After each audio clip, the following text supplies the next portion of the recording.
Welcome to Gotham. Cenobites.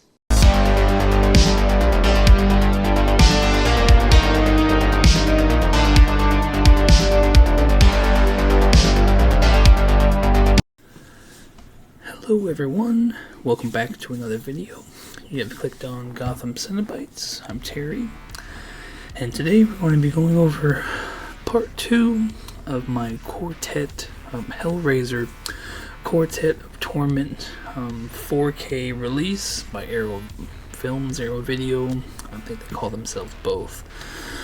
But today is part 2, and I am going to do a third part, but today it's going to focus on Hellraiser, or Hellbound Hellraiser 2, and Hellraiser 3 Hell on Earth. And I just want to kind of disclaimer, I'm not reviewing these films, I'm just kind of going over what I got out of these 4K versions. If you want to see my reviews on these films, you can click my playlists and you can see the Hellraiser playlist, and me and the wife sat down and we went through all 11 of these. So if you want to know my opinion on the actual movies, you can look to those videos.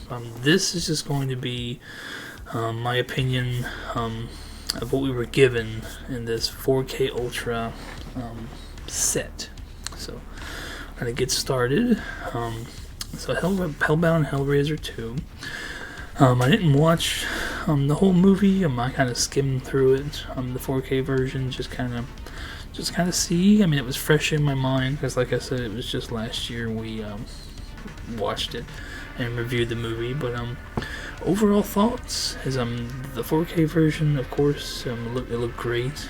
It's definitely the best version of this film, but I couldn't help but think, halfway through this thing, that the first movie looked better. And I don't know if it's just because it's older, so what they were able to do with this polished 4K version just made it look that much better. I don't know, but it looks great. But I still think the first Hellraiser looked better. At the first part of the movies, and I don't know if it's just because of the original film and they just couldn't get rid of it, but there were a few, especially in the scene where Elliot Spencer is first turned into Pinhead, there's just a weird grainy effect, and it showed up again, I think at the hospital, like in the sky, and it was just like a weird grainy film that was over the movie, like no matter how polished it was still there. I had never noticed that with the DVD, or last year we watched the HD version on Amazon. Never noticed that before, so that was there. Julia and the Cenobites, they look great in 4K, and what I first noticed in this movie is because it was so clear. This is the first time I actually noticed Doug's or Pinhead's pins were brass. I had never noticed that before in this film, but you can see the brass pins shining through. And then there's the scene where Julia's walking Shenard through the labyrinth, and they're kind of walking through this hallway.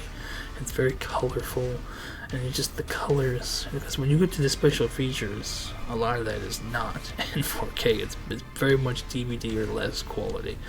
So that scene was very clear, very bright, very colorful. It looked freaking great. The scene where she leads him into the machine, it was very bright and colorful. It's the same movie as a whole. You're not going to be impressed with with the movie as a whole, but it's very polished. It looks fantastic, and like I said earlier, it's the best version of this film that you can get. If you have a 4K Ultra HD player and you have a 4K TV, you're going to notice the difference right away. So moving on, the special features of Hellbound. The first one was Hell is What They Wanted, and this one was authors and critics Kit Powell and George Daniel Leah. They were discussing Hellraiser 2. I probably watched 10 minutes of this. It's almost an hour and a half long, and it's just them discussing it. And it looks like it would be a great conversation, but it's not something that interested me. We'll get to what's missing from this release in a minute, but I would much rather have like behind the scenes, or have them refilm interviews with the actors from the movie and hear what they think, hear how they think this movie is aged, something like that. Because essentially, it's just like me right now. I'm sitting here talking and I'm giving my opinion on something. That's what this is. It's just two people, I don't know who the hell they are, and they're just giving their opinion on the movie. Which, again, that's great. There's nothing wrong with that. But I could do without. Then you have the rat slice sound, and it's just an appreciation for the Christopher Young score. It's narrated by author Guy Adams, and it's just really cool to see how we almost got, as we noted in part 1, we almost got a completely different soundtrack, a completely different score, and I could not imagine anything but Christopher Young. So this was a pretty cool watch, just kind of all around Christopher Young score. Then we get into the I think they're called EPKs, like press kits, but the press kits of this one had previously never been seen, and it was Clive Barker on set interview. It was cast and crew interviews, behind the scenes footage, and I really appreciate these older interviews with shots of the movie. They remind you how old the movie looks. Like I was saying before, the movie itself was in 4K, but when you get to the stuff like this, it's very much not. And when they're showing flashes of the movie that you just watched in 4K, it's shocking how bad it looks. So moving on to the archived special features, and this is the stuff that was in the previous offering. I believe it was called the Scarlet Box. The first one, Sean Chapman being Frank. He returns. He was in the first one. Great interview. But I'm not sure I agreed with a lot of the stuff he was saying. He was just assessing what he thought of the sequel compared to the first. He kind of shits on the movie. About the direction it was going in and how he thought it was going to be something completely different. He's his opinion. He's Uncle Frank. But I just didn't enjoy this interview by the man who played Frank. You get in. The second archived special feature is Under the Skin with Doug Bradley, Part 2. And it's just cool to hear him talk about it. There were two other scenes he references about that were supposed to be shot of what we now know as Elliot Spencer before he becomes Pinhead, but they were ultimately thrown out due to the budget. He also discusses in great detail the infamous deleted surgeon scene. And that surgeon scene is in this, but there's a lot of scenes missing. And he talks about why they're missing, because they clearly didn't have the technology to do what this scene wanted to do, where they were supposed to be two doctors with surgeon masks, and then his pins and the female's stuff was going to just start poking out. So they were going to look like two different people, and they were going to turn into Pinhead and the female. And it's just, I don't think they had quite the technology, and he talks about that to achieve that. And the last special feature is, again, the only thing I saw on my DVD, and it's the Hellbound Lost in the Labyrinth. And what that is it's part 2 of the interview series they filmed in the year 2000 when the DVD was released. And it's, again, it's the only special feature that I had seen. So it's probably, next to Revelations, it's my least favorite Hellraiser movie. I much rather prefer, if I had to sit down and watch the first one over this one, and that's just my opinion. And if you watch our reviews of the movie, that's probably completely different.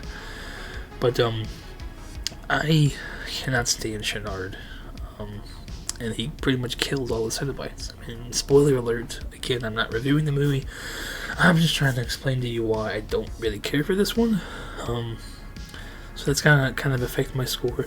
It was awesome to watch this movie this clearly, and to see all of these special features, some on the previous release, some not, but ultimately it's still Hellraiser 2, so I probably would give it, 7. There is one thing that was missing, and that was, again, the Leviathan special I referenced in part 1 of this. There was one filmed for the first Hellraiser, and there was one filmed for the second one. And they're completely, they're crazy, long interviews with the cast and crew. And Peter Atkins, this is the first one where his name is on this. And Peter Atkins, he's a great writer. So I just would love to have seen those interviews, and I know it's on the previous release, so I don't know why they didn't put it on this one. And again, like I stated earlier, I would have much rather seen something like that, where the cast and crew of the movie, whether it's then or now, talking about it. I would much rather have them get a handful of the actors together and film something with them, other than this artist, author shit they have here. And again, if you know who those people are, maybe you enjoy it more. Just two strangers to me sitting down talking about this for an hour and a half. It's not something that I gave it light of day. But let's move on to Hellraiser 3. Alright, so Hellraiser 3, Hell on Earth. And again, the movie truly amazing in 4K. It really is. I am so shocked at how they were able to do this. I will say one more time, and again, I think it's just because the first one is so much older, so it's the fact they were able to do this with that old of a movie. So I'm still going to go by the 4K version of Hellraiser 1 looks better than the 4K version of Hellraiser 3. But there was two versions of Hellraiser 3. There's a theatrical cut, and then there's the unrated version. I just went straight to the theatrical cut because I knew that whole movie was 4K HD. After the fact, when I started the unrated, I found out that it is in 4K Ultra, but it's just the parts that were unrated, that were added, that were deleted. Those were the only parts that were not in HD. So it would go from 4K when you got into one of these unrated, added, removed scenes, deleted. Whenever you got to these scenes, it would go back to shitty looking, and then it would jump right back into 4K after. So I wish I would have known that, because so far with this review, I've watched the most of Hellraiser 3 than I have in the other two. So I would have loved to have known. I wasn't about to sit down and watch it all again, but I would have loved to have known that the unrated was mostly 4K. So that's what I'm telling you. The unrated version is mostly 4K. I would definitely go with that one. But yeah, it is just wild how well the Cenobites. There's so many of them, and this is one of my favorite movies because some of my favorite Cenobites are in this one. I have a lot of the Nika toys up there. The only one from this movie is CD, and he was one of my favorite Cenobites. I was really into music, and I know I'm gonna date myself, but my MySpace, it wasn't me, it was called DJ CD, and I had CD's picture up there, and I had all kinds of music, and there's just a page where I posted Hellraiser shit. But so CD is my favorite. Most of my favorite Cenobites are in this movie, and they look unbelievable. The colors in the movie definitely pop more than you've ever seen before. And again, I know you're tired of me saying this, but this is the best looking version of the movie. And one of my favorite scenes, the church scene, it looks so amazing in 4K. And you guys, this movie, it looked amazing. So the movie was epic. I'm going to get into the behind the scenes, and this one really had probably the least amount of stuff. But the EPK, the press kits, never before seen stuff. It was great behind the scenes interviews of with the creature effects guys. I think Bob Keane still heavily involved in this one, which is crazy because what he went on to do. There's an interview with Clive and a small look at Clive directing the Motorhead song, because this was the song that was probably at the time. They switched gears instead of doing this story about the box and Julia and this crazy love story. They switched gears and went straight, they want the Cenobites, we're gonna give them. So that's when they got Motorhead to sing, the Hellraiser song, and I had no idea until I watched this the other night that Clive Barker directed Motorhead's music video, which is pretty freaking cool. There's something called FX Dailies, and that's just the stuff they filmed, like of people getting turned into Cenobites, skin getting ripped open. There's completely no sound during all these. It's just stuff they pieced together later in the editing process, to make the bulk of this movie. So that's really the only unknown, unseen things before this. They archived special features, and there was a really great interview called Time with Terry, and it's with Paula Marshall, the girl who plays Terry in the movie. And it was great to listen to her talk about this is her first role and how much she learned from Hellraiser, and it's a really good interview with her, and it's just crazy.